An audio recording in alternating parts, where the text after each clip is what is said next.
الحمد لله رب العالمين والصلاة والسلام على سيد الأنبياء والمرسلين وعلى آله وصحبه أجمعين أما بعد فأعوذ بالله من الشيطان الرجيم بسم الله الرحمن الرحيم قال يا بني لا تقصص رؤياك على إخوتك فيكيدوا لك كيدا وقال النبي صلى الله عليه وسلم أصدقهم رؤيا أصدقهم حديثا أو كما قال عليه الصلاة والسلام۔ محترم بزرگوں، دوستوں اور عزیزین ساتھیوں، ہمارا جو مذہب ہے مذہب اسلام، یہ بالکل فطری مذہب ہے، نیچرل مذہب۔ اسلامی تعلیمات میں انسانی فطرت کا بہت خیال رکھا گیا ہے۔ جتنی چیزیں، جتنی باتیں اسلام میں بتائی گئی ہے، یہ ساری کی ساری فطرت سے تعلق رکھتی ہے، اور اسی لیے حدیث میں فرمایا کہ کل مولود یولد علی الفطرۃ، ہر بچہ فطرت پر پیدا ہوتا ہے، فطرت اسلام پر۔ انسان کی فطرت میں ہی اسلام کو رکھ دیا گیا، اور اسلام کے اندر انسانی جائز فطری ضرورتوں اور خواہشات کا بہت خیال رکھا گیا ہے۔ بہت ساری اس کی مثالیں، نکاح ہے، کھانا پینا ہے، فیملی کے ساتھ رہنا ہے۔ ہمیں یہ نہیں کہا گیا کہ ہم جنگل میں جائیں، غاروں میں رہیں، سنیاسی بن جائیں، نہیں، ساری چیزوں کو، ساری ضرورتوں کو پورا کیا گیا۔ تو اسی فطرت کا ایک تقاضا ہے، انسان کی فطرت میں بات رکھی گئی ہے کہ وہ غیبی، پوشیدہ اور چھپی ہوئی باتوں کو جاننا چاہتا ہے، کہ مجھے چھپی ہوئی باتیں معلوم پڑ جائیں۔ وہ مستقبل کے بارے میں، کل کے بارے میں موہوم امیدیں رکھتا ہے، کچھ پتہ چل جائے مجھے، کچھ خفیہ بات مجھے پتہ چل جائے۔ وہ خوشخبری حاصل کرنا چاہتا ہے۔ ہماری فطرت میں ہم چاہتے ہیں کہ ہمیں خوشخبری ملے، اچھی اچھی خبریں ملیں، اچھے اچھے خواب ہم دیکھنا چاہتے ہیں۔ یہ بھی انسانی فطرت ہے۔ ہم میں سے کون ہے جو یہ نہیں چاہتا ہوگا کہ اچھے خواب دیکھے؟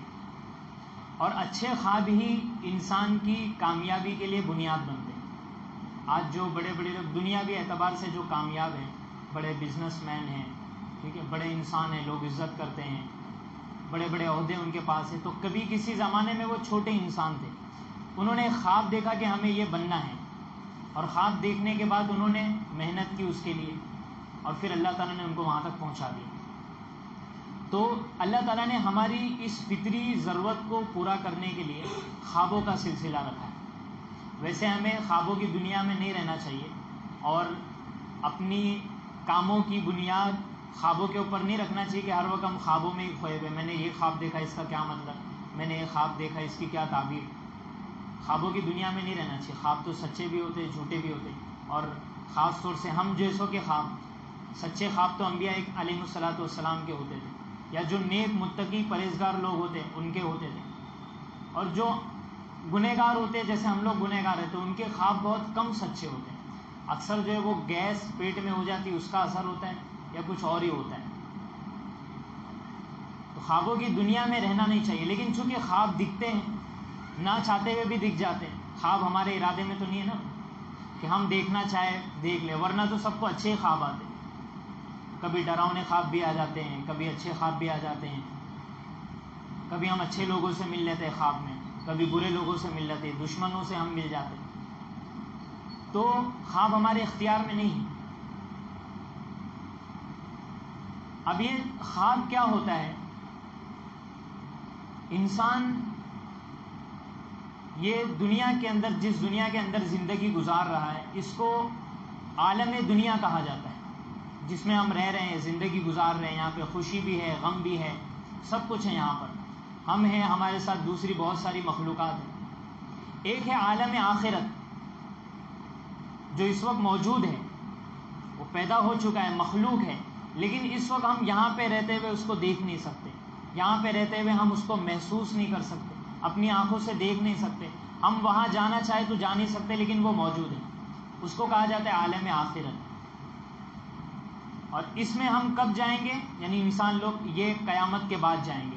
اس میں ہے جنت، دوزخ، عرش، کرسی، یہ ساری چیزیں اس میں ہیں۔ تو جنت دوزخ کا فیصلہ تو یہ تو قیامت کے بعد ہی ہوگا۔ ابھی کوئی اس میں نہیں جا سکتا۔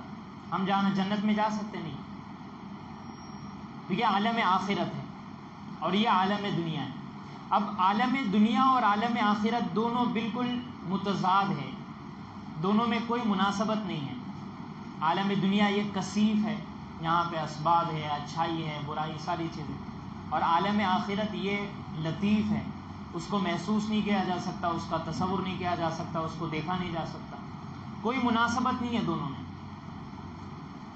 تو اس وجہ سے اللہ تبارک و تعالیٰ نے دونوں میں جب کوئی مناسبت نہیں ہے تو واسطے کے طور پر ایک تیسرا عالم بنایا ہے جس کو عالم برزخ کہا جاتا ہے، عالم قبر کہا جاتا ہے، اور یا پھر اس کو عالم مثال کہا جاتا ہے. برزخ، قبر، عالم مثال، یہ دو نام تو مشہور ہے. قبر، عالم قبر. قبر میں دیکھیے، قبر میں عذاب ہوتا ہے نہیں؟ اچھا، قبر میں راحتیں ملتی ہیں کہ نہیں؟ جنت کی ہوائیں آتی ہے، نعمتیں ملتی ہیں. اچھا، اگر ہم قبر جا کے کھود کے دیکھیں گے تو وہاں تو کچھ بھی نہیں دکھائی دے گا، نہ آگ ہے. ہاں، کبھی اللہ عبرت کے لیے کوئی منظر دکھا دے وہ الگ ہے. نہ کوئی جنت دکھائی دے گی، نہ ہمیں کوئی وہاں ہوا آئے گی. ہوا آتی تو سارے لوگ قبرستان ہی بھاگ جاتے. تو وہاں کچھ دکھائی نہیں دے رہا. کیوں؟ کیونکہ وہ جو ہے قبر اس کا نام نہیں ہے جو ہمارے سامنے ہے، وہ تو عالم دنیا ہے. قبر ایک دنیا ہے جو ہماری نظروں سے پوشیدہ ہے، لیکن وہ آخرت بھی نہیں ہے. یہ مردہ آخرت میں چلا گیا، جہنم میں، جنت میں نہیں. یہ تو بیچ کی دنیا میں ہے، ایک ایسا عالم جو عالم دنیا کو عالم آخرت سے جوڑ دیتا ہے، جو دونوں کے درمیان تعلق قائم کرا دیتا ہے. یہ میں نے اس کا اس لیے ذکر کیا، انسان جب سوتا ہے تو یہ سونے کے بعد اسی بیچ والے عالم میں پہنچ جاتا ہے، عالم برزخ میں، عالم مثال میں. وہاں اس کو وہ چیزیں دکھائی دیتی ہیں، الگ الگ چیزیں دیتا ہے. اس لیے دیکھیے، ہم لوگ مردوں سے مل سکتے ہیں. ہمارے دادا کا انتقال ہو گیا، پردادا، کوئی بول سکتا ہے میں ملنے جا رہا ہوں قبرستان میں، لیکن نیند کی حالت میں ہم مل کے آ جاتے ہیں. آج تو ابو جان خواب میں آئے تھے، امی خواب میں آئی تھی، دادا خواب میں آئے تھے. یہ کیسے ہو گیا؟ تو یہ عالم مثال میں سونے والا انسان عالم برزخ میں چلے جاتا ہے، اس کی روح عالم برزخ میں پہنچ جاتی. اس کا ذکر قرآن میں ہے، اس کی طرف اشارے بھی ملتے ہیں. اللہ 24ویں پارے میں، اللہ یتوفی الانفس حین موتها والتی لم تمت فی منامها فیمسک التی قضی علیہا الموت ویرسل الاخری الی اجل مسمی ان فی ذلک لآیات لقوم یتفکرون. یہ اللہ جو بیان کر رہا ہے، اس میں سوچنے والوں کے لیے، غور کرنے والوں کے لیے نشانیاں ہیں اگر وہ غور کریں. اللہ کیا کرے؟ اللہ ہی روحوں کو قبض کرتا ہے. اللہ یتوفی الانفس حین موتها، موت کے وقت اللہ روح کو قبض کر لیتا ہے. نیند میں بھی روح قبض ہو جاتی ہے، چلے جاتی ہے، روح ہمارے اندر سے نکل جاتی ہے. روح کا جو سانچہ ہے، ڈھانچہ ہے جس میں روح ہوتی ہے، اس کو کہتے ہیں نسمہ. وہ نسمہ ہمارے اندر موجود ہوتا ہے. تو نیند کی حالت میں وہ روح چلے جاتی ہے. موت اگر مقدر نہیں ہوتی تو واپس آ جاتی ہے اس نسمے کے اندر، اور موت مقدر ہوتی ہے تو روح کے ساتھ وہ نسمہ بھی نکل جاتا ہے. جب نسمہ بھی نکل جاتا ہے تو پھر انسان ڈھیر ہو جاتا ہے، ختم ہو جاتا ہے. تو انسان سو گیا، روح نکل گئی، موت مقدر نہیں ہے تو اٹھنے کے وقت وہ واپس آ جاتی ہے روح، انسان دوبارہ زندہ ہو جاتا ہے. اسی کو قرآن میں بیان کیا، والتی لم تمت فی منامها فیمسک التی قضی علیہ الموت. جس کی موت کا فیصلہ ہو گیا، اللہ اس کی روح کو روک لیتے ہیں، وہ نیند کی حالت میں مر جاتے ہیں. ویرسل الاخری الی اجل مسمی. جس کی موت کا فیصلہ نہیں ہوا، اللہ اس کی روح واپس بھیج دیتے ہیں، وہ اڑ جاتا ہے الی اجل مسمی. تو انسان جب سوتا ہے تو عالم مثال میں پہنچ جاتا ہے. یہ عالم مثال اللہ نے بنایا اس لیے تاکہ عالم دنیا کو عالم برزخ، عالم آخرت کے ساتھ جوڑ دیا جائے. تو یہ خواب کی حقیقت سمجھ میں آئی آپ کو کہ خواب کیا ہوتا ہے؟ اب یہ جو خواب انسان دیکھتا ہے یہ 5 قسم کے ہوتے ہیں: بشرا، ملکی، تخویف شیطان، حدیث نفس اور تاثرات طبیعیہ. یہ 5 قسم کے خواب ہیں. اس میں سے امپورٹنٹ 2 خواب ہیں. بشرا یعنی جو اللہ کی طرف سے بشارت ہوتی ہے، خوشخبری، اور دوسرا ملکی یعنی نیک انسان کو اس کی نیکیوں کی وجہ سے، اچھائیوں کی وجہ سے، اس کی سچائی کی وجہ سے جو خواب آتے ہیں. یہ 2 امپورٹنٹ خواب ہیں. باقی 3 جو خواب ہے، تخویف شیطان یعنی شیطان ڈراتا ہے، حدیث نفس یعنی انسان کے خیالات، وسوسے، اور آخری تاثرات طبیعیہ، تفصیل میں ابھی بیان کروں گا. یہ 3 خواب کی کوئی اہمیت نہیں ہے. یہ میں اس لیے بتا رہا ہوں، لوگ خوابوں کو اہمیت دینے لگتے ہیں، حالانکہ اس کو اہمیت دینے کی ضرورت ہی نہیں، اس کو اگنور کرنے کی ضرورت ہے. تو کن خوابوں کو اہمیت دینا ہے، کن خوابوں کو اہمیت نہیں دینا ہے، وہ بھی آپ سمجھ لیں. لوگ ہر خواب کی تعبیر پوچھنے آ جاتے ہیں، ہر خواب کی ان کو تعبیر چاہیے ہوتی ہے، حالانکہ ہر خواب کی تعبیر نہیں ہوتی. ان 2 خوابوں کی تعبیر ہوتی ہے جو بشرا ہوتے ہیں اللہ کی طرف سے بشارت ہوتے ہیں یا ملکی ہوتے ہیں. باقی ان تینوں خوابوں کی کوئی تعبیر نہیں ہوتی. کیا کرنا ہے کیا نہیں کرنا وہ بھی میں ابھی بیان کروں گا. خواب جو ہے حجت شرعی نہیں ہے، دلیل نہیں ہے کہ خواب دیکھ لیا اب اس کے مطابق ہی میں کروں گا. خواب میں آیا نبی آ گئے اور نبی نے کہا کہ تمہارے لیے نماز معاف، تو یہ دلیل نہیں بنے گا. ٹھیک ہے. خواب میں آیا کہ تم نشہ کر سکتے ہو، شراب پی سکتے ہو، دلیل نہیں بنے گا. وہ خواب جو قرآن اور سنت کے مطابق ہوگا وہ قبول کیا جائے گا، اور جس خواب میں قرآن اور سنت کے خلاف بات ہوگی اس کو رد کر دیا جائے گا. وہ دلیل نہیں بن سکتا. خواب میں ہم نے یہ دیکھا، خواب میں وہ دیکھا، چاہے کتنا بھی بڑا بزرگ ہو، کتنا بھی بڑا نیک متقی ہو، اس کا خواب اگر قرآن اور سنت کے خلاف ہے تو وہ دلیل نہیں بن سکتا. یہ چیز آپ یاد رکھیں. اچھا، 5 جو خواب ہے، پہلا خواب ہے، میں مختصر سمجھا دیتا ہوں آپ کو. پہلا خواب ہے بشرا. یہ حدیث میں بخاری وغیرہ میں بھی الرؤیا ثلاثۃ، خواب 3 ہوتے ہیں. تو حدیث میں بھی اس کی میں حدیث سے نہیں پڑھ رہا ہوں، میں آپ کے سامنے خلاصے بیان کرتے چلے جا رہا ہوں. بشرا جو ہوتا ہے اللہ کی طرف سے بشارت. انسان کو کوئی خوشخبری سنائی جاتی ہے خواب کے اندر، کوئی اچھی چیز اس کو دکھائی دی جاتی ہے کہ آپ کے ساتھ یہ ہونے والا ہے، آپ بڑے انسان بنو گے، آپ کو اس کام میں کامیابی ملے گی، آپ کو کاروبار میں کامیابی ملے گی، کاروبار میں آپ سکسیزفل ہو جائیں گے، فلاں عورت سے آپ نکاح کریں گے، آپ کی زندگی اچھی گزرے گی. خواب کے ذریعے سے بتایا جاتا ہے. تو یہ خوشخبری ہوتی. مثال کے طور پہ کوئی انسان کوئی شادی کرنا چاہ رہا ہے، کسی لڑکی کو پسند کیا، تحقیق کیا، پتہ چلا بہت اچھی ہے، سب ٹھیک ٹھاک ہے، استخارہ کر رہا ہے. اب استخارے کے بعد خواب آنا ضروری تو نہیں، لیکن خواب میں آ گیا اور اس کے ذریعے اس کو بتایا گیا کہ لڑکی اچھی ہے. تو اسے کہتے ہیں بشرا، خواب میں کوئی بشارت کا ملنا. وہ ایک واقعہ کتابوں میں لکھا ہے. ایک آدمی نے خواب دیکھا، اس کو بتایا گیا کہ فلاں جگہ پر 100 درہم دفن ہے خزانے کے طور پہ، آپ اسے نکال لیں، استعمال کریں. خزانہ تو جس کو بھی مل جائے اس کا ہو جاتا ہے اگر کسی نے دفن نہیں کیا ہے تو، جنگل وغیرہ میں جو خزانہ ہوتا ہے. ورنہ میں نے اپنے گھر میں جو خزانہ دفن کیا وہ تو میرا ہی ہوگا. ٹھیک ہے. تو اس کی بیوی کو بتایا کہ میں نے آج یہ خواب دیکھا ہے. تو کہا چلو چلتے نکالو. کہا نہیں میں نہیں نکالوں گا. ارے لے لو، ہماری دنیا سنور جائے گی، حالات اچھے ہو جائیں گے. کہا نہیں. کہا کیوں نہیں لو گے؟ کہا مجھے یہ بھی کہا گیا ہے کہ اس میں برکت نہیں ہے، اس لیے ایسا مال جس میں برکت نہ ہو میں نہیں لے سکتا. دوسرے دن پھر خواب دیکھا. بتانے والے نے بتایا کہ فلاں جگہ جائیے، وہاں پہ 10 درہم ہے. یہ درہم ہے، ٹھیک ہے، چاندی کے سکے، یہ نوٹ نہیں ہے کاغذ کے، تو قیمتی چیز ہوتی ہے بہت. تو پوچھا برکت ہے؟ کہا نہیں ہے. پھر بیوی کو بتایا، بیوی نے کہا چلو لینے چلتے. کہا نہیں برکت نہیں ہے. ارے لے لو، 90 کم ہو گئے، لے لو کام آ جائیں گے. کہا نہیں برکت والے نہیں ہیں، میں نہیں لے سکتا. پھر تیسرے دن خواب دیکھا کہ فلاں جگہ 1 درہم ہے، آپ جا کے لے لو. پوچھا برکت ہے؟ ہاں اس میں برکت ہے، لے لو. اب یہ تیسرے دن گیا اور نکال کے لے کر آیا 1 درہم برکت والا. کیا کریں گے کیا کریں گے، کچھ سمجھ میں نہیں آ رہا، کہاں انویسٹ کریں، 1 ہی درہم ہے. کہا چلو کچھ کھا پی لیتے ہیں. اچھا بہت دن سے مچھلی نہیں کھائے، مچھلی کھا لیتے ہیں. مچھلی لے کر آئے، اسے کاٹے گھر میں. اس مچھلی کے اندر سے قیمتی موتی نکلا. مارکیٹ میں اس کی کوئی قیمت دینے والا نہیں.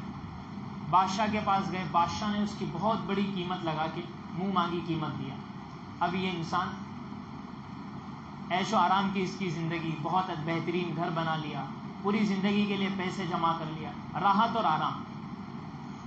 تو خواب میں کبھی ایسی بشارتیں دی جاتی، خواب میں کبھی اطلاع دی جاتی. ہمارے گھر سے کوئی جن کے انتقال ہو چکے ہیں ہمارے خاندان میں سے، وہ آتے بتاتے کہ ہم الحمدللہ اچھے حال میں ہیں، ہم نے جس طرح اچھی نیک زندگی گزاری ہے تقوی والی، آپ بھی اسی طرح زندگی گزارنا. تو یہ ہمارے لیے خوشی کا ذریعہ بنتا ہے. ظاہر سی بات ہے، ہم اگر اپنے والدین کو، اپنے دادا دادی کو، ہمارے گھر والوں کو اگر اچھی حالت میں دیکھیں گے تو ہمارا دل خوش ہو جائے گا، بری حالت میں دیکھیں گے تو غمگین ہو جائیں گے. کبھی یہ بتایا جاتا ہے کہ وہ تکلیف میں ہیں، کیا کرنا ہے؟ ان کے لیے دعا کرنا ہے. اللہم اغفر لہم، اللہ میرے والدین کی مغفرت فرما، میرے دادا دادی کی مغفرت فرما. ان کے لیے اصحال ثواب کرنا ہے، صدقہ کرے، لوگوں کو کھلائیں پلائیں، لٹائیں، ان کو دے، مال دیں، روپیہ پیسہ خرچ کرے، اور نیت کرے کہ یا اللہ اس کا ثواب ہمارے مرحومین کو پہنچا دے، تو اس کا ثواب ان کو پہنچتا ہے. تو یہ بشری خواب، بشرا خواب ہوتے ہیں، ان کو بشرا کہا جاتا ہے. دوسرے ہیں ملکی.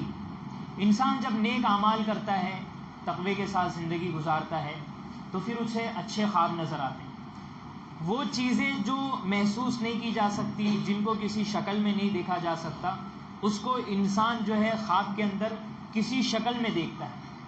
جیسے مثال کے طور پہ نماز ایک اچھی چیز ہے، اس کو انسان کسی حسین جمیل عورت کی شکل میں دیکھتا ہے. وہ آپ نے سنا ہوگا نا واقعہ، وہ تہجد پڑھتے تھے، آنکھ بند کر کے نماز پڑھتے تھے تو ان کو حوریں نظر آئی. ایک دن انہوں نے آنکھ بند کر کے نماز پڑھ لی، بہت ساری حوریں نظر آئی، سب خوبصورت، آنکھیں کھلی ہوئی. ایک حور کھڑی تھی لاس میں، اس کی آنکھیں وہ نابینا تھی، آنکھ بند اس کی. تو کہ یہ کیا ہے؟ کہ یہ تمہاری روزانہ کی تہجد ہے، اور یہ آج جو تم نے آنکھ بند کر کے نماز پڑھی ہے، تہجد پڑھی ہے، یہ اس کے بدلے میں یہ حور آپ کو ملی. تو ایک شکل دی گئی اس کو. تو جو اعمال ہوتے، اسی طرح بہت ساری اس کی مثالیں، جو قساوت قلبی، انسان کے دل میں جو سختی ہوتی ہے، انسان کے اندر جو صفت ہوتی ہے، خوخار جسے کہتے ہیں، ہر وقت مارنے کے پیچھے دوڑ رہا ہو، تو کسی درندے کی شکل میں دکھایا جاتا ہے اس صفت کو. شہوت، حیوانیت کو خنزیر کی شکل میں دکھایا جاتا ہے. کسی کے اندر کمینہ پن ہے، چالاک ہے، سب کو دھوکہ دیتا ہے، فریب دیتا ہے، تو لومڑی کی شکل میں دکھایا جاتا ہے. تو حضرت میں نے خواب میں دیکھا ہوں کہ میں لومڑی ہوں، تو وہ اشارہ ہے کہ بھائی تیرے اندر کمینہ پن ہے، دھوکہ دیتا ہے تو لوگوں کو. اسی طرح بہت ساری اس کی مثالیں ہیں. حدیث میں آتا ہے کہ سورہ الف لام میم سجدہ اور سورہ ملک تبارک الذی، یہ دو سورت یہ اپنے پڑھنے والے کی اس طرح حفاظت کرتی ہے کہ اس کے اوپر بڑے بڑے پرندوں کی شکل میں آ جاتی، پرندے ہوتے ہیں، پرندوں کی شکل میں آ جاتی ہے اس کے پاس اور اس کی حفاظت کرتی ہے، جو سورہ الف لام میم سجدہ اور سورہ ملک پڑھتے ہیں. تو ملکی خواب ہوتے ہیں کہ اس کے اندر کسی شکل کے اندر کوئی چیز دکھائی جاتی. اچھے خواب آتے ہیں، کبھی کبھی برے خواب بھی آ جاتے ہیں. تو یہ دو خواب ہیں. اس میں بعض خواب تو وہ ہوتے ہیں جو حقیقت میں پیش آ چکے ہوتے ہیں یا پیش آنے والے ہوتے ہیں، اور بعض ایسے ہوتے ہیں جو تعبیر کے محتاج ہوتے ہیں، ان کی تعبیر معلوم کرنے کی ضرورت پڑتی ہے. تیسرا خواب ہے تخویف شیطان، شیطان کی طرف سے ڈرایا جاتا ہے، کوئی بھیانک چیز ہمیں خواب میں نظر آتی ہے، کوئی جانور دکھائی دیتا ہے، سانپ نظر آتا ہے. اور چوتھا خواب ہے حدیث نفس، یعنی انسان دن بھر جو کام کرتا ہے یا جو سوچتا ہے، جو خیالات آتے ہیں، وہی چیز اس کو خواب میں نظر آتی ہے. ایسا ہمارے ساتھ ہوتا ہے. اور پانچویں چیز ہے طبیعیات، تاثرات طبیعیہ، یعنی انسان مثال کے طور پر سویا ہے، سونے کی حالت میں اس کا ہاتھ سینے کے اوپر ہے. اب ظاہر سی بات ہے سینہ دبے گا تو گھبراہٹ ہوگی، اب وہ خواب میں گھبرا رہا ہے. یا الٹا سویا ہوا ہے، پیٹ دبا ہوا ہے، وہ گھبرا رہا ہے. یا پیٹ خراب ہے، بدہضمی ہو گئی ہے، یا اسی طریقے سے گیس بن گیا ہے پیٹ میں. اب سونے کے وقت وہ بخارات، گیس دماغ پہ چڑھتی ہے، اس کی وجہ سے الٹے سیدھے خواب نظر آتے ہیں. تو اب ان خوابوں کی کوئی تعبیر نہیں ہوتی، وہ جو بھی اس کو خواب دکھائی دے رہا ہے. یا بعض مرتبہ آپ کے ساتھ بھی کبھی ہوا ہوگا، یا گھر میں کسی کے ساتھ ایسا لگتا ہے کہ گلا دبا دیا کسی نے، کوئی گلا دبا رہا ہے، کوئی مجھے مار رہا ہے. وہ کیا ہوتا ہے؟ نیند کی حالت میں انسان کا ہاتھ دب گیا ہے، گردن ایسا ہاتھ ہے تو گلا، وہ خود بھی اب اس نے اپنا ہاتھ گردن پہ رکھا ہوا ہے تو اس کو ایسا محسوس ہو رہا ہے کہ کوئی میرا گلا دبا رہا ہے، کوئی مجھے مار رہا ہے، تو وہ خواب میں نظر آتا ہے. تو بہرحال یہ خواب کی 5 قسمیں ہیں. اب برا خواب نظر آئے تو کیا کرنا ہے، اور اچھا خواب نظر آئے تو کیا کرنا ہے، میں مختصر آپ کے سامنے بیان کر رہا ہوں. برا خواب نظر آئے تو 8 چیزیں کرنا ہے. اس میں سے 7 چیزیں حدیث میں ہیں اور 1 چیز علماء نے اپنے تجربے سے بتائی ہے. پہلی چیز، برا خواب نظر آئے، آنکھ کھل جائے تو فوراً 3 مرتبہ اپنی بائیں طرف تھتکار دے، اس طریقے سے، یعنی تھوک کے کچھ ذرات نکلے، 3 مرتبہ تھتکار دے. اس کے بعد 3 مرتبہ شیطان سے اللہ کی پناہ مانگ لے، اعوذ باللہ من الشیطان الرجیم. تیسرے نمبر پر اس خواب کے شر سے اللہ کی پناہ مانگ لے کہ اللہ جو خواب میں نے دیکھا ہے اس کے شر سے میری حفاظت فرما، آپ کی پناہ چاہتا ہوں. چوتھا کام، اللہ سے دعا کرے کہ یا اللہ اس خواب میں جو خیر کا پہلو ہے وہ مجھے عطا فرما دیجیے، اس برے خواب میں سے آپ خیر کو برآمد کر لیجیے، خیر کو نکال دیجیے، خیر کی دعا کرے اللہ تعالیٰ سے، اور پھر اس کے بعد دعا کر کے سو جائے. 5واں کام ہے کروٹ بدل کے سو جائے. اگر آپ داہنی کروٹ پر سو رہے تھے تو بائیں کروٹ پہ سو جائے، بائیں کروٹ پر سو رہے تھے تو دائیں کروٹ پہ سو جائے، چت لیٹ کر سو رہے تھے تو کسی بھی کروٹ پر سو جائے، کروٹ کو بدل لیں، سائڈ کو بدل لیں ہم۔ 5 کام ہو گئے۔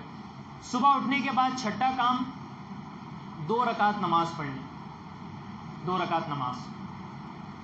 اور حدیث میں آتا ہے کہ 2 رکعت فلیقم فلیصلی، برا خواب دیکھے تو 2 رکعت نماز پڑھ لیں، اللہ سے دعا بھی کر لیں۔ اور 7واں کام ہے بہت امپورٹنٹ اہم کام، برا خواب کسی سے بیان نہیں کرنا چاہیے، کسی سے بھی نہیں، برے خواب کی تعبیر بھی نہیں لینے جانا ہے، حتی الامکان بچنا چاہیے۔ بہت زیادہ گھبراہٹ اور یہ سمجھ میں نہیں آ رہا ہے تو کوئی جاننے والے سے پوچھ لے، الگ بات۔ برا خواب کسی سے بھی نہیں بیان کرنا چاہیے، کسی کے سامنے بیان نہ کریں ورنہ اس کا نقصان بھی ہو سکتا ہے۔ تو یہ 7 کام ہو گئے۔ 8واں کام جو حدیث میں تو نہیں ہے، حافظ ابن حجر رحمۃ اللہ علیہ نے بخاری کی شرح فتح الباری میں لکھا ہے کہ 3 مرتبہ آیت الکرسی پڑھ لیں، تو انشاءاللہ یہ 8 کام جو کر لے گا تو وہ برا خواب اسے نقصان نہیں پہنچائے گا۔ اچھا خواب دیکھے تو کیا کریں؟ اچھا خواب دیکھے تو 4 کام کرنا ہے۔ اچھا خواب ہم دیکھتے ہیں کبھی کبھی، ٹھیک ہے، حدیث ترمذی اور مسلم شریف کی روایت ہے کہ جو انسان جتنا سچا ہوگا اپنی بات میں، اپنی زبان میں، اپنے عمل میں، اپنے کردار میں، اس کے خواب بھی اتنے سچے ہوں گے۔ اب ہم دیکھ لیں ہم کتنے سچے۔ تو اچھا خواب دیکھے تو 4 کام کرنا ہے۔ پہلا کام خوش ہونا ہے، خوشی ہونی چاہیے ہمیں۔ دوسرا کام اللہ کا شکر ادا کرنا چاہیے کہ اللہ نے مجھے سچا خواب دکھایا، اچھا خواب دکھایا۔ تیسرا کام کسی ہمارے جو رشتہ دار ہیں، یعنی جن سے ہمیں محبت ہے، ہم سے جن کا تعلق ہے، جو ہمارے چاہنے والے ہیں، خیر خواہ ہیں یا کوئی جاننے والے ہیں، ان کو ہم وہ خواب بیان کریں۔ کسی ایسے کو بیان نہ کرے جو ہم سے جلنے والا ہے، حسد کرنے والا ہے، دشمنی کرنے والا ہے، اس کے سامنے وہ خواب میں بیان نہ کریں۔ تو یہ کام کرنا ہے اگر ہم اچھا خواب دیکھیں تو، اللہ کا شکر بھی اس کے اوپر ادا کریں۔ اور یہ تو ہو گیا خواب، اگر ہم اچھا دیکھیں یا برا دیکھیں تو کیا کرنا ہے۔ اس کے بعد خواب دیکھنے والا اگر کسی کے سامنے خواب بیان کرتا ہے تو اس کے کیا آداب ہیں، تو اس کے بھی چند آداب ہیں، چند باتوں کا خیال رکھنا چاہیے۔ جو خواب دیکھا ہے اب کسی کو بیان کرنے جا رہا ہے، چونکہ ہر ایک خواب دیکھتا ہے اور کسی نہ کسی کے سامنے بیان کرتا ہے، تو اس کے کیا آداب ہے۔ سب سے پہلا ادب یہ ہے کہ ہر خواب بیان کرنے کے لائق نہیں ہوتا، جیسا میں نے شروع میں وضاحت کر دیا، کون سے خواب بیان کرنا ہے کون سے نہیں، میں نے شروع میں وضاحت کر دیا۔ تو ہر خواب بیان کرنے کے لائق نہیں ہوتا ہے ورنہ تو نقصان کا اندیشہ ہوتا ہے۔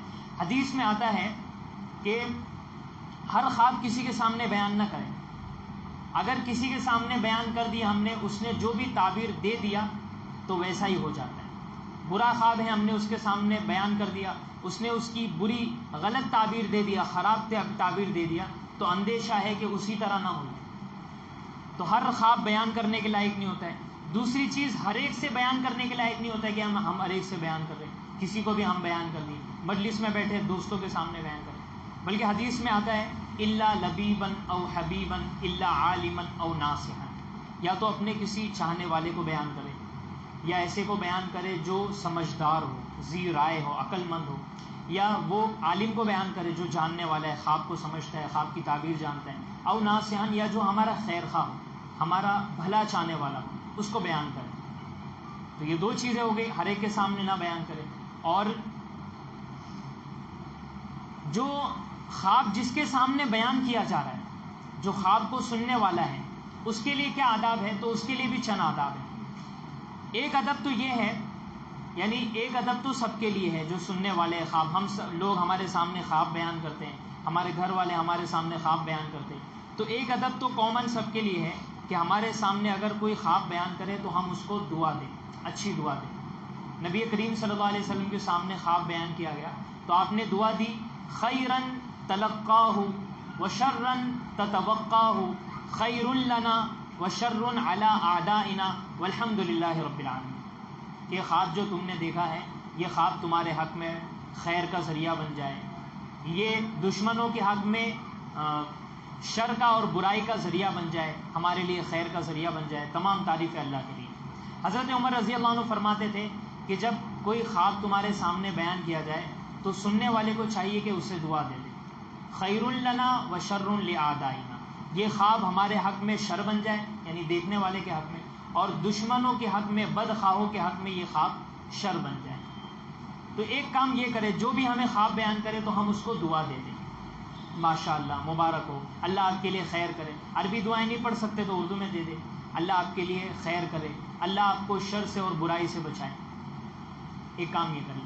اگر کوئی ماہر ہے، جاننے والا ہے، خواب کی تعبیر جانتے ہیں، یہ تو عام لوگوں کے لیے نہیں ہے، جو جاننے والے ان کے لیے، تو اس کا کیا کام ہے؟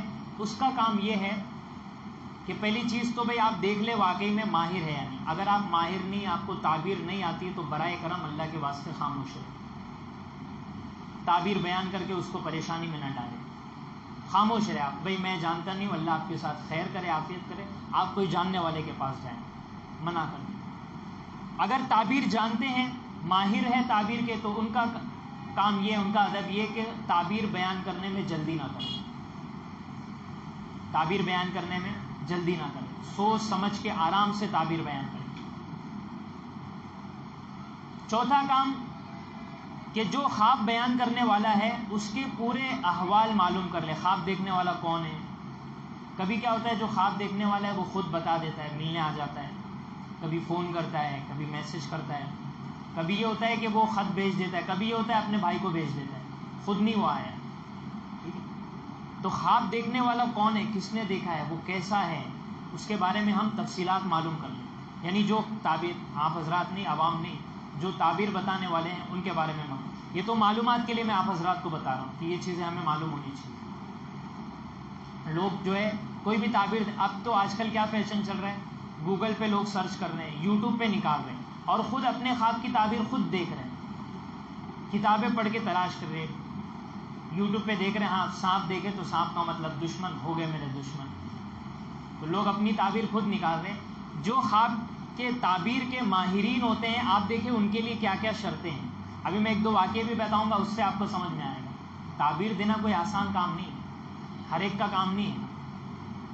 تو جو تعبیر دینے والا ہے، ماہر عالم ہے یا جو بزرگ ہے، جو بھی، بعض مرتبہ جو ہے عالم نہیں ہوتا ہے انسان، لیکن وہ نیک لوگوں کی صحبت میں رہا ہے، اللہ والوں کی صحبت میں رہا ہے، متقی پرہیزگار ہے، اور وہ کسی ایسے آدمی کی صحبت میں رہا ہے اللہ والے کی، ان کی صحبت میں رہ کے وہ سیکھ جاتا ہے، اللہ کی طرف سے اس کو یہ فن دے دیا جاتا ہے.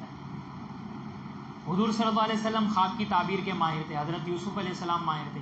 حضور صلی اللہ علیہ وسلم سے ملا حضرت ابوبکر صدیق رضی اللہ عنہ کو، حضرت عائشہ رضی اللہ عنہ کو. حضرت عائشہ رضی اللہ عنہ سے ملا امام ابن سیرین رحمۃ اللہ علیہ، جن کو کہا جاتا ہے امام المعبرین، تعبیر کے سب سے بڑے امام. پھر ان کے ذریعے سے بہت سو کو ملا. تو اس کے حال احوال معلوم کر لے. اس کی وجہ یہ ہے کہ بعض مرتبہ شخصیات کی وجہ سے تعبیر میں فرق ہو جاتا ہے. ایک ہی خواب ہے، یہ آدمی دیکھے گا تو الگ، اور فلاں وہ آدمی دیکھے گا تو اس کی تعبیر الگ ہو جاتی ہے. زمانے کے اعتبار سے، موسم کے اعتبار سے تعبیر بدل جاتی ہے، شخصیات کے اعتبار سے تعبیر بدل جاتی ہے، حالات کے اعتبار سے تعبیر بدل جاتی ہے. تو اس وجہ سے پورے حال احوال معلوم ہونا ضروری ہے. میں ایک واقعہ بیان کروں آپ کے سامنے. علامہ ابن سیرین رحمۃ اللہ علیہ کے پاس ایک آدمی آیا، اس نے پوچھا حضرت میں نے خواب دیکھا ہے کہ میں سو رہا ہوں اور میرے پلنگ کے نیچے آگ جل رہی ہے، اور اس کی آگ جل رہی ہے، اس کی گرماہٹ کو میں محسوس کر رہا ہوں. کہا کہ جاؤ پلنگ ہٹاؤ اور پلنگ کے نیچے جو زمین ہے اس کو کھودو، وہاں سے خزانہ ملے گا، سونے چاندی جو ملیں گے وہ خزانے لے لو، وہ تمہارا ہے. گیا اور واقعی میں ایسے ہی ہوا، اس نے لیا اور اللہ نے اس کو خوشحال بنا دیا. غریب تھا. کچھ وقت کے بعد ایک آدمی آیا، اس نے بھی ہو بہو یہی خواب بیان کیا، سیم خواب، کہ حضرت میں سو رہا ہوں اور میں نے خواب میں دیکھا کہ پلنگ کے نیچے آگ جل رہی ہے اور اس کی گرماہٹ کو میں محسوس کر رہا ہوں. کہا جلدی جاؤ، پہلی فرصت میں اپنے گھر والوں کو، اپنے بیوی بچوں کو وہاں سے نکالو، ضرورت کا سامان نکالو، فوراً باہر نکل جاؤ جلدی، گھر گرنے والا ہے. وہ گیا، فوراً بیوی بچوں کو نکالا، سامان ضرورت کا نکالا، اور تھوڑی دیر میں وہ گھر ڈہ گئے. گرتے نا بھائی گھر، ابھی قریب میں یہاں پہ گرا تھا. تو کسی نے پوچھا حضرت خواب دونوں ایک ہی تھے، تعبیر کیسے بدل گئی؟ یہ میں اس لیے بتا رہا ہوں، دیکھو جس نے بھی خواب میں سانپ دیکھا، آپ سب یوٹیوب پہ دیکھ رہے ہیں. اب آپ سوچیں بھائی، اس نے بھی سانپ دیکھا، اس نے بھی سانپ دیکھا، ایک تعبیر ایک جیسی کیسے ہو سکتی؟ بہت ساری تفصیلات ہیں. ایک ایک خواب کی 100 تعبیریں ہوتی ہیں، ایک ایک خواب کی. تو حضرت سے پوچھا تو حضرت نے کہا کہ دیکھیں، پہلا جو آدمی تھا اس نے سردی کے موسم میں خواب دیکھا تھا. اور سردی کے موسم میں آنکھ یہ نفع بخش ہوتی ہے، آدمی کو فائدہ دیتی ہے. دیکھیں کشمیر وغیرہ میں آپ جائیں گے تو سیکورٹی کرتے رہتے ہیں آنکھ کی، اور کانگڑی رکھتے ہیں، وہ اس کے اندر آنکھ ہوتی ہے، ٹھیک ہے. وہ اپنے ساتھ فیرن پتہ نہیں کیا پہنتے ہیں، وہ لباس مخصوص. تو وہ سب ان کے لیے ساری چیزیں نعمت ہے، خریدنا پڑتا ہے، رکھنا پڑتا ہے. یہ چیزیں اگر کوئی ہمیں آ کے گفٹ کرے گا، یہ فیرن لے لو آپ پہنو، یہ کانگڑی آپ رکھ لو، کیا کریں گے آپ؟ کچھ کام کی ہیں؟ ہمارے لیے تو کوئی فائدہ نہیں. تو کہا پہلے آدمی نے سردی کے ٹھنڈ کے موسم میں خواب دیکھا تھا، تو اس کے لیے آنکھ کا مطلب یہ تھا کہ یہ اس کے پلنگ کے نیچے کوئی نفع بخش چیز ہے. اور دوسرے آدمی نے گرمی کے موسم میں دیکھا. اب ظاہر سی بات ہے ہم لوگ یہاں گرمی کے موسم میں رہ رہے ہیں، تو ہم آنکھ کی سیکورٹی تو نہیں کریں گے، فیرن نہیں پہنیں گے ہم، اور کانگڑی ہم نہیں لیں گے. تو دوسرے آدمی نے گرمی کے موسم میں دیکھا ہے، تو میں سمجھ گیا کہ اس کے لیے یہ تو نقصان والی چیز ہے، اس کو کوئی نقصان پہنچنے والا ہے، اس لیے میں نے وہ تعبیر دی اور وہی ہوا. تو تعبیر دینے والے کا ایک ذمہ داری ہے کہ وہ جو تعبیر پوچھنے کے لیے آیا ہے، خواب دیکھنے والا ہے، اس کے حال احوال معلوم کرنے کے بعد اچھی طرح سوچ سمجھ کر اس کی تعبیر کو بیان کرے. اور اگر تعبیر ویسی نکل جائے تو اللہ کا شکر ادا کرے، بڑائی نہ مارے، تکبر نہ کرے. آخر میں دو باتیں بتا کے میں اپنی بات کو مکمل کروں. خواب جو دیکھ رہا ہے اچھا خواب، اس کو دو باتوں، ایک تو میں نے بتایا کہ خوش ہو اور اللہ کا شکر ادا کرے، اسی کے ساتھ ساتھ جھوٹے خواب بیان نہ کرے. جھوٹے خواب میں دونوں چیز شامل ہے، آدمی نے دیکھا ہی نہیں اور پورا جھوٹ بتا رہا ہے، ٹھیک ہے، پورا جھوٹ. اور ایک تو یہ ہے کہ خواب دیکھا ہے لیکن اس میں اپنی طرف سے ملاوٹ کر رہا ہے، مرچ مسالے لگا کے بتا رہے ہیں، ٹھیک ہے، تھوڑا بہت دیکھا ہے اس میں اور ملا دیے. تو یہ دونوں طرح کے جھوٹ خواب نہیں بیان کرنا چاہیے، اس سے نقصان ہوتا ہے، بہت زیادہ نقصان ہوتا ہے. حدیث میں ہے، بخاری وغیرہ کی روایت ہے، ان افر الفرا، بدترین جھوٹ، سخت ترین جھوٹ جھوٹا خواب بیان کرنا ہے. اعظم الفرا، عظیم ترین جھوٹ جھوٹا خواب بیان کرنا ہے. اور ایک حدیث میں فلیتبوأ مقعدہ من النار، جو جھوٹا خواب بیان کرے گا وہ جہنم کو اپنا ٹھکانہ بنا لے، اللہ اس کو جہنم میں ڈال دیں گے. تو بہت سخت وعید ہے جھوٹا خواب بیان کرنے کے اوپر. جھوٹا خواب بیان نہ کرے. اور اچھا خواب دیکھنے کے بعد جب اس کی اچھی تعبیر آ جائے یا وہ پورا ہو جائے، ٹھیک ہے، ہم نے خواب گھر میں بیان کیا اور ویسے ہی ہو گیا، دیکھو اللہ کی طرف سے ہمیں بہت سارا مال ملنے والا ہے، اور 2 دن بعد مل گیا، آپ دیکھا میں نے خواب دیکھا تھا، ویسے ہی ہوا کہ نہیں، اور میرے خواب سے سب ہو رہا ہے. تو تکبر نہ کرے، بڑائی نہ مارے، اخلاص کے ساتھ، اور اللہ کا شکر ادا کرے. یہ تو اللہ کا فضل ہے، ھذا من فضل ربی، یہ میرے رب کا فضل ہے. تو یہ خواب سے متعلق چند باتیں تھیں. ان باتوں کا اگر ہم لحاظ رکھیں گے تو انشاءاللہ خواب ہمارے لیے خیر کا ذریعہ بنے گا اور شر سے ہماری حفاظت ہو جائے گی. ایک بات اور جو رہ گئی تھی، انشاءاللہ پھر مکمل ہو جائے گا. میں حضرت خالد بن ولید رضی اللہ عنہ خواب میں ڈر جایا کرتے. یہ میں اس لیے بتا رہا ہوں چونکہ ضرورت کی چیز ہے. بعض لوگ خواب میں ڈر جاتے تو کیا کرنا چاہیے؟ دعا لوگ پوچھتے ہیں. حضور صلی اللہ علیہ وسلم سے بیان کیا میں خواب میں ڈر جاتا ہوں. حضور صلی اللہ علیہ وسلم نے کہا کہ خالد جب تم بستر پر آؤ تو یہ دعا پڑھ لیا کرو. یہ دعا پڑھتے تھے تو خالد بن ولید رضی اللہ عنہ کا ڈر نکل گیا، پھر وہ خواب میں نہیں ڈرتے تھے. وہ دعا کیا تھی؟